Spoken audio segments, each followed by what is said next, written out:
आणि मी असं म्हटलं होतं की कोणत्याही वादापेक्षा आणि कुठच्याही भांडणापेक्षा महाराष्ट्र मोठा आहे.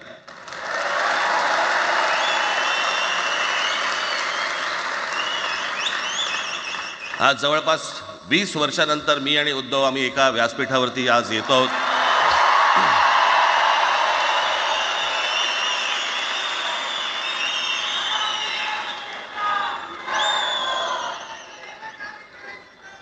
जे माननीय बाळासाहेबांना जमलं नाही, जे अनेकांना जमलं नाही, आम्हाला दोघांना एकत्र आणायचं, ते देवेंद्र फडणवीसला जमलं.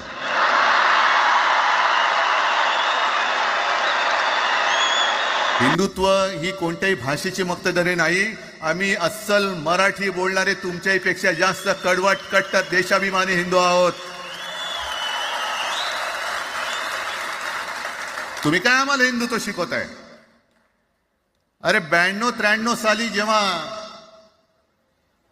जे काय घडलं, देशद्रोही मातले होते, तेव्हा मुंबईतल्या अमराठी लोकांना सुद्धा हिंदू म्हणून माझ्या शिवसैनिकांनी, शिवसेना प्रमुखांच्या शिवसैनिकांनी व मराठी माणसांनी वाचवलेलं आहे. आणि देवेंद्र फडणवीस आज जे बोललेत, बातम्या आले सगळीकडे, मी इकडे बातम्या आणल्यात.